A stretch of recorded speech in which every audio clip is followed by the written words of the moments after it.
obviously in the land of the Yellow Jackets in Glencoe, Alabama.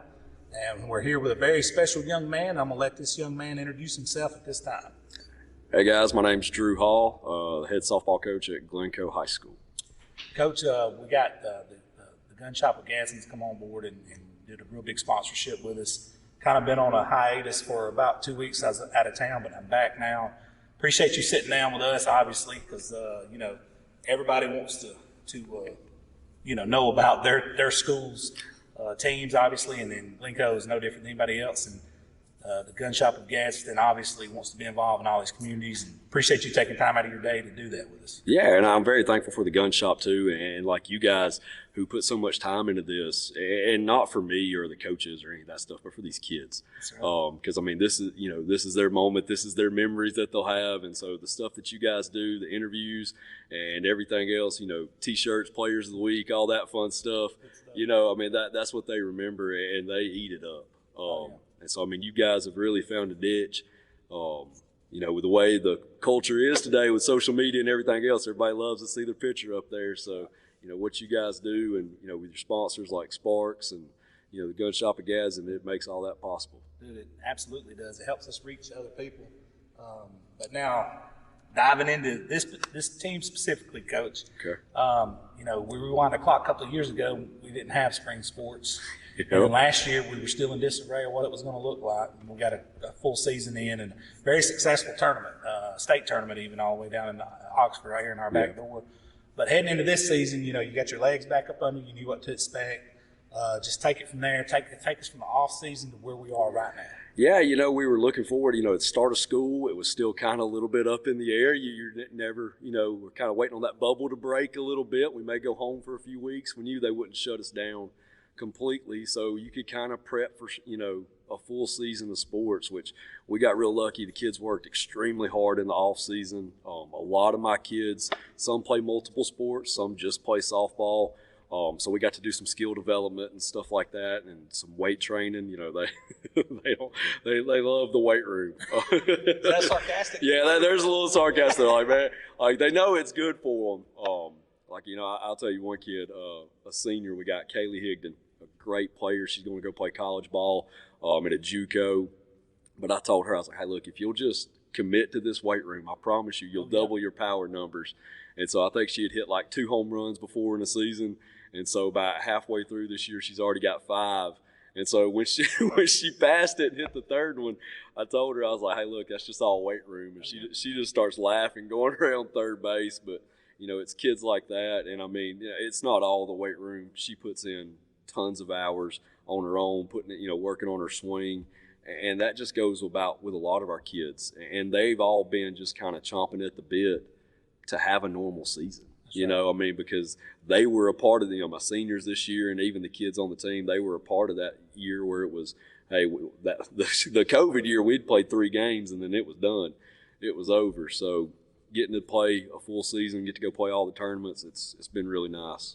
And, you mentioned the weight room, and the kids got to realize this. They either get on board with it or they're going to get left behind. It used to be only college players did it. Now you're not going to college unless you do it. So that's a good thing for you to instill that in these guys' heads.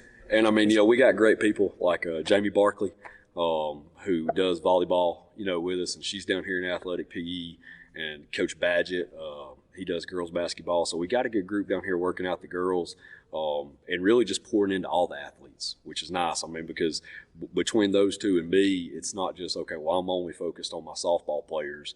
We're pouring into all the kids. And when you got a support system like that, it makes a big difference. When you got a town working for one goal rather than one family, it's a big difference. Oh, yeah.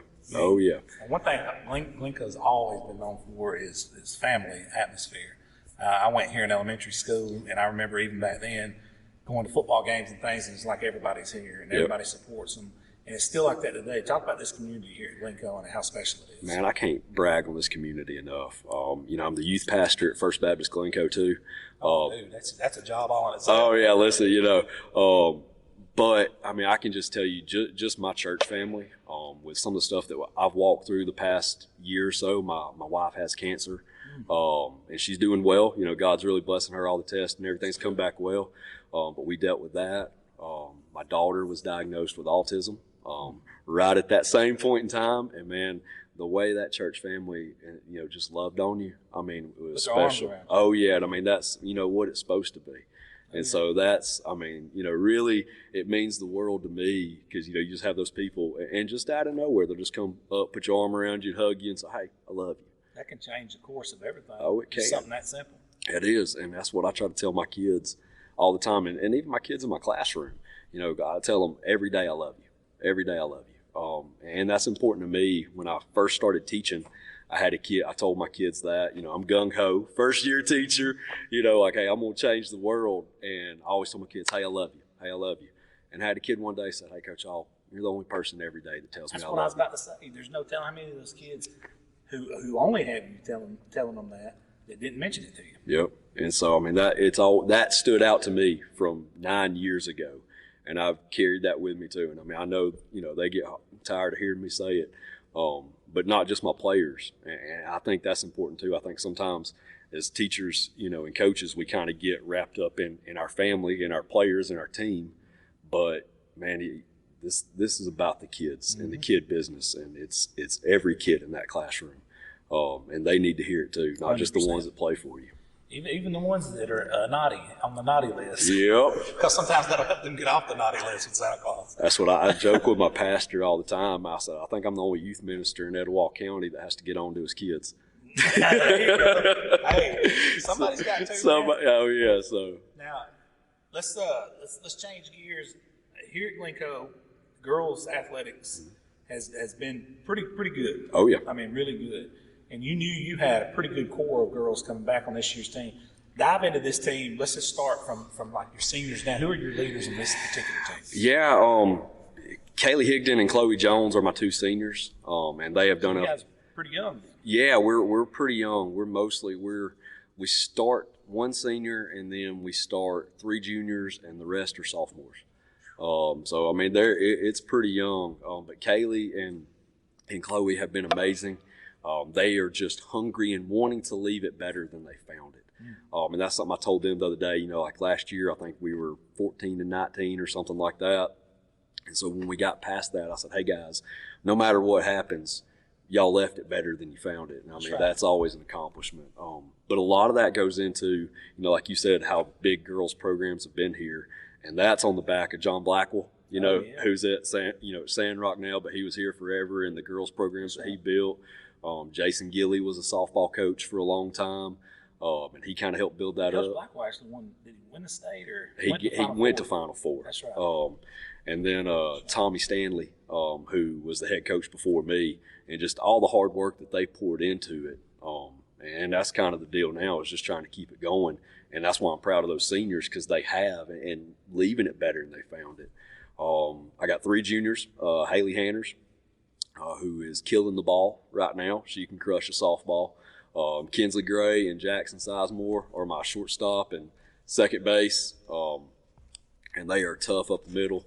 If you want to come see a kid get dirty, Jackson Sizemore has dove for more balls this year than anybody I think I've ever seen. She is all over the place.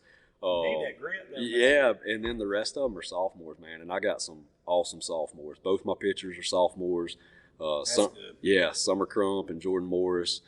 They've carried the load this year in the circle. I've got a stud catcher. And I know everybody says this, but I got the best catcher in the state. Abby Bunt is a phenomenal athlete. I've been blessed to get to be with Abby for the last few years, but Abby's even in youth group now too, so getting to watch Abby grow and develop that way is really special to me. But she's got a cannon. I'll tell you, Coach Crane at Cedar Bluff, love him to death. He's one of the good ones. And when we played them the other day in our tournament, they actually beat us. They won the whole thing. Congrats to them. But he came by and said, Coach, man, she's got a hose. And I said, yes, she does, man. Yes, she does. And so, but it's people like that. We got Emma Croy in the outfield. Casey Willett has been our DP all year, and Casey is crushing the ball. And that's our thing, man. We're pretty tough 1 through 9. And Aubrey Maxwell. Huge. Oh yeah, Aubrey Maxwell started at third base for us. And she's been as hot as anybody here lately. And we played in the county tournament playing Southside, and I actually had her in the 7-hole, and Aubrey leads off and puts one about 230 over the fence. And so, I mean, we got some pop, you know, and that's nothing to me. That is all them and all their hard work. And that is one thing I'll say about them. They work. Does a lot of your girls play travel ball in the off season? They do. Abby plays for the Bolts, and she actually got to go out and play in California and Colorado and all those big tournaments out there. And that's what I try telling the kids, like, you know, high school is about your memories. Because, you know, when I was coaching in college, you're not recruiting high school because you can't, because it's your season. You can't go watch. You can't go do those things. It's all about summer ball. It is all about travel ball and going to all that stuff. And so I try to tell, you know, the kids that and the parents that, like, but that's one of it is. And I mean, it's even true. It's not even just softball and baseball. It's, you know, it's basketball and even football with 7-on-7s now and, you know, all that. Yeah, it's individual day camps. Oh, that's all it is. It's leaked over into every sport now. It really has. But how do you feel about, you know, travel ball yourself? Different coaches have different, you know, feelings about it. You know, I know what it is. Like, I mean, it is there. And I tell my kids, like, when you play for Glencoe, it's about playing for your school, playing for your community.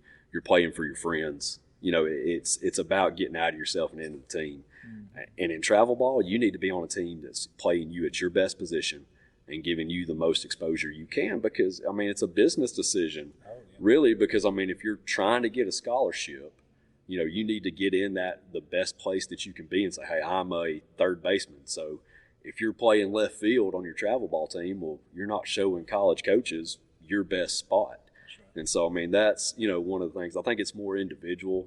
I don't think it's wrong. Mm-hmm. I just think you kind of got to treat it how it is. Yeah, for what it is. And, I mean, it's hard to separate the two.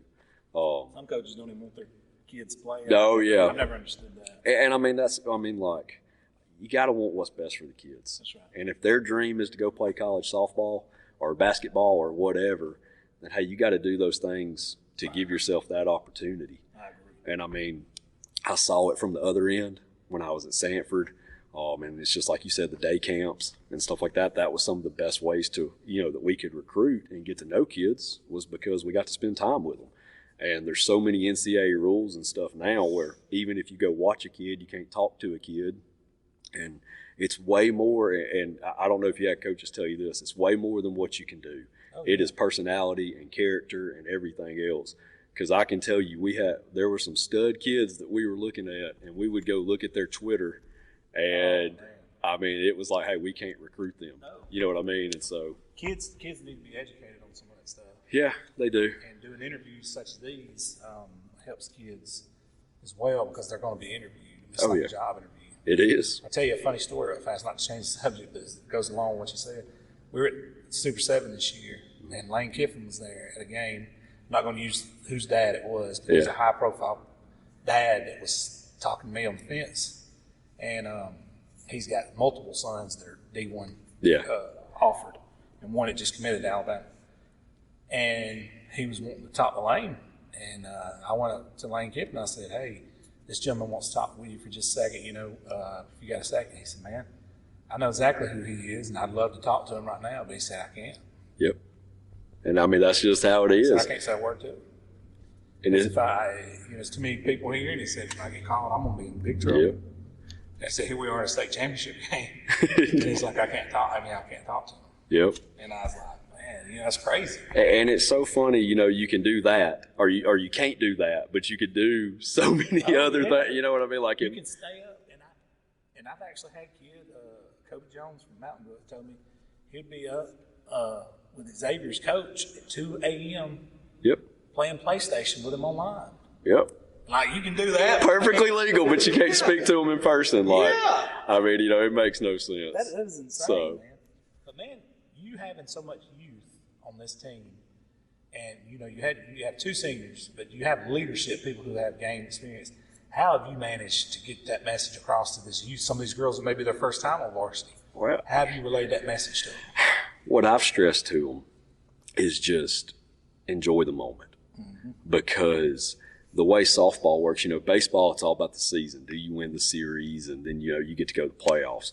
Softball, it's all about area tournament. And I have seen the best teams in the, in the area, in the state, lose in the area tournament because they had 2 bad days.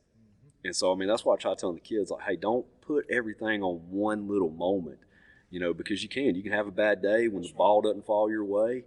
It's not that you're a bad team. It's just you didn't have a good day that day. And so, your pitcher may have a bad outing, or, somebody may just make a play. And that's part of it.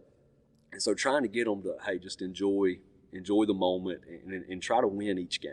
That's right. Because, COVID taught me, too, and you may not get tomorrow.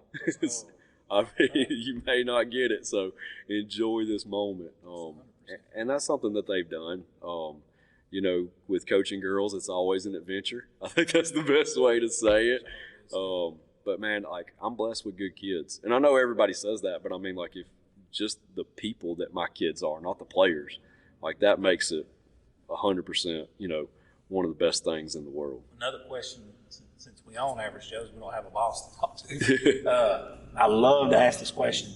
You being a youth director, man, and bring God over into the equation, it's got to have been a blessing for you and the kids. Can you talk about that a little bit? Yeah, it is. You have to be very, very careful because being in public school and things like that, I'm blessed that they get to come to Wednesday night services, and some of my kids come, and getting to tell them about Jesus, man, like, that is the greatest joy of my life. Right. I've had 2 7th grade boys in the past few weeks get saved at Wednesday night service, talking with them, watching them give their life to the Lord.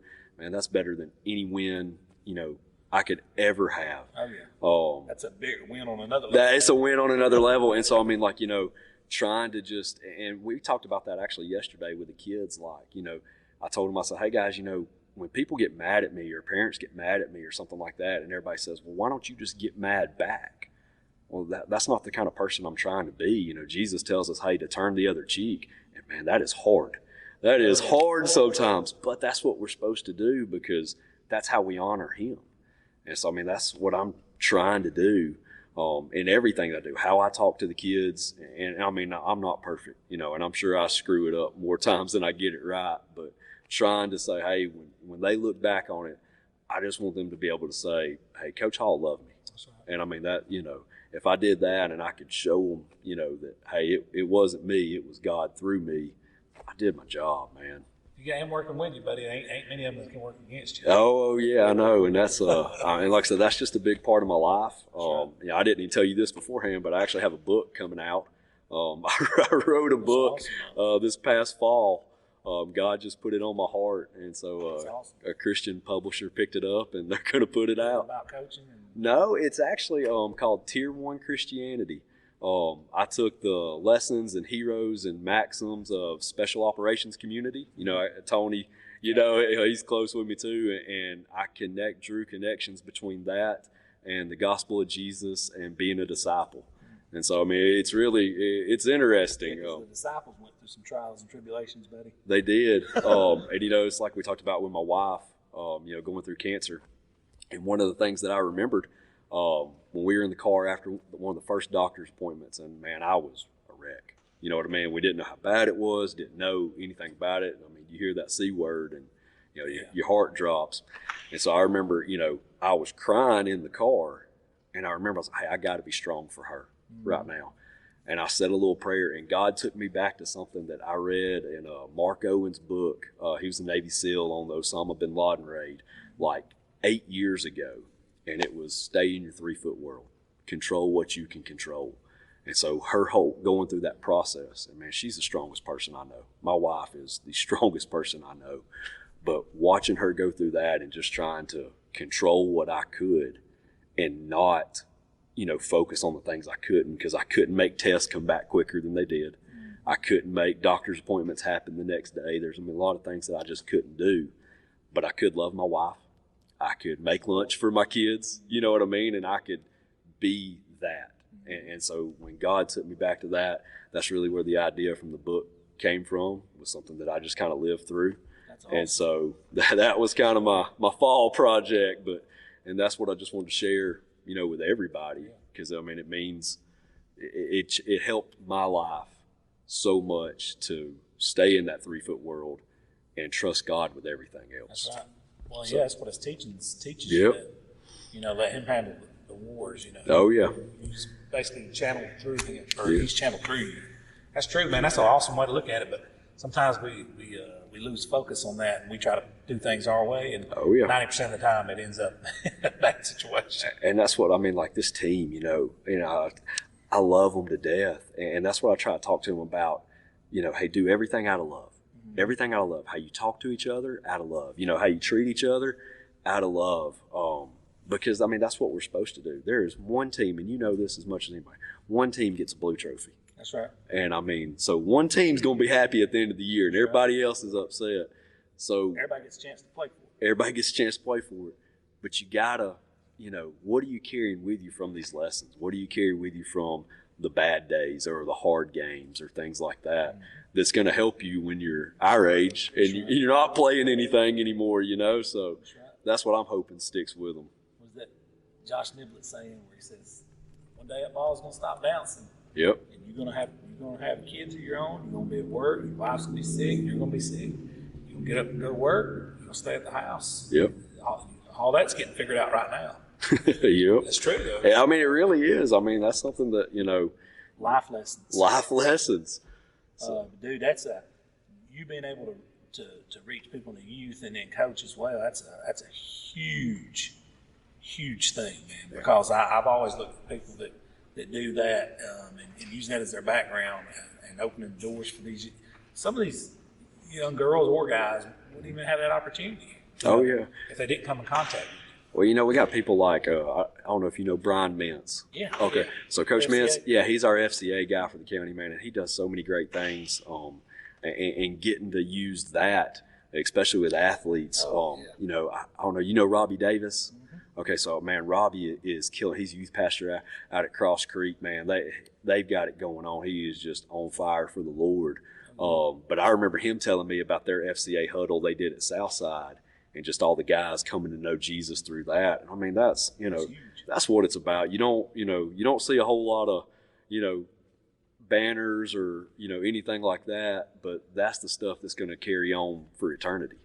Unfortunately, a lot of outlets, news outlets, whatever, are scared, even if it did happen, to mention it. Yep. Because they don't know if their boss will get on to them. Yeah. So that's why every chance I get, I try to help promote that because I think it's huge. Oh yeah, and I mean that's what we're supposed to do. 100%. And so I mean, especially being in public education, you can't talk about it a whole lot, but you can live it. That's right. And that's like I said, man, I'm not perfect. I probably screw it up way more than I get it right. But we all do. But that's what I'm trying to do. Is trying to live it. Well, before we let you go, diving into this season, Coach, what do you think it's going to take for you guys to peak? And you talked about it. That area tournament's what it all hinges on. Not to get too high or too low before it, to be peaking at the right time heading into that tournament. Man, for us, it's all about what mental space that we're in. If they can buy into that 4-letter word of love, and it's like, hey, we're just going to love each other, and pick each other up, and we're going to go to war with each other. Some coaches like to say, I think we'd be, we're going to be okay. Because like I said, man, they can play softball. It's not the stuff on the field that gets them. It's just got to be staying in that confidence, staying in. I talked to one of my kids the other day, and not letting something steal their joy.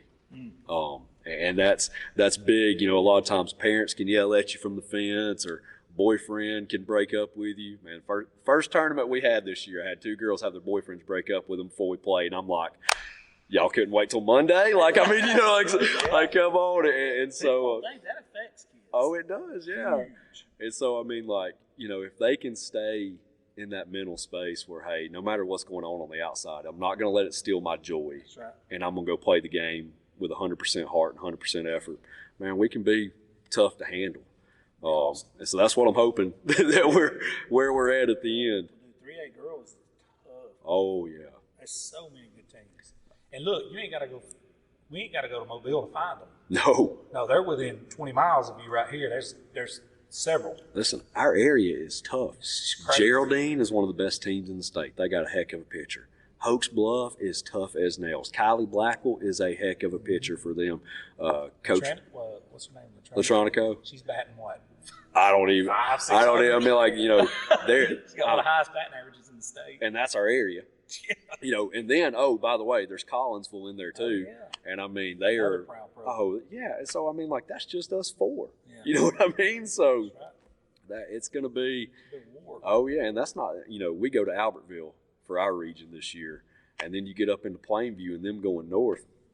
See what I'm saying? Oh yeah, It's unbelievable, man. and that's what I always try. I hope parents and community and stuff understands, like, just how special it is for you to get there. Oh, yeah. When I was at Center, I got lucky enough to make it to the state tournament, and man, they were, you know, those kids are always special to me. We'll always have a place in my heart because we just had a phenomenal season. But the kind of kids they were too has always stuck with me. Yeah. But I mean, there's just things that have to go right. I tell the kids a story all the time. I had a second baseman named Sydney. I've been on Sydney all year. Hey, I need you to dive for these balls. Dive for these balls. She never did. Maybe that's why Jackson dives all the time now. I don't know. But we're playing in Tuscaloosa in regionals. We won the first game, playing the second game, and it was right at the end. One of the last innings, they had bases loaded or 2 on, something like that. A hit would have scored and probably put them up. They hit a ball towards second base in the gap, going straight to center field. Sydney dives out of nowhere and just makes this phenomenal catch. And I'm like, see, that's why I've been asking you to do that all year long. I bet the dugout went. Oh, it was nuts. But I mean, that's one of those things, like, somebody's just got to make that play. And it's, you know, In that situation. and a hit's got to, you know, you got to find a hole at the exact right time. And I mean, we beat a good White Plains team that year to go. And I mean, that day we found more hits than they did. So, you know, that's what it is. And so, you know, like Coach Saban and them, all those guys say, hey, it's about the journey. It's about the journey. And so trying to keep everybody held to that is, Keep your perspective. yeah, keep the perspective. Because a lot of times you put the cart ahead of the horse Yep. easily. Yep, And then one bad thing can spiral out of control. it can. That's why I like what you said about keeping, you know, let's handle what you can handle Yep. out of love, because that keeps everybody Right moving in the there. right direction. Staying in your 3-foot world. That's right. And so that's, Dude, keep us posted on the book. You know, we'll post it when I will. when it comes out, and we'll run it through Average Joe's on Yeah, all of our man. formats. I appreciate Man, I appreciate that. the time. I know we're under a storm watch or warning today or something. I don't know. They let schools out early, so and the lights didn't go off, so That's right. we did good, man. y'all can't see this on camera, but I'm back here. It's like crazy. They're motion sensors, so when nobody's moving too much, they click off. So I keep moving, but Coach, I appreciate your time and looking forward to finish covering you guys. And we have Reggie living out here in Glencoe. So I know. we're up here to check you out. and listen, there ain't much better than Reggie, man. He's a good dude, He's a good dude. Y'all do a great job, so thank y'all again. And We appreciate you you, know, buddy. I'll make sure that we share everything on Facebook and all that to try to get y'all more, Absolutely. you know, more coverage, because what y'all do for the kids, man, that's Man, if we here in the near future, we got some plans to grow a lot, so Yeah. we're gonna have a lot more coverage. But we're doing the best we can with 3.5, 4 guys right now. So y'all I are appreciate doing. you, Coach. Thank you. Thank you guys.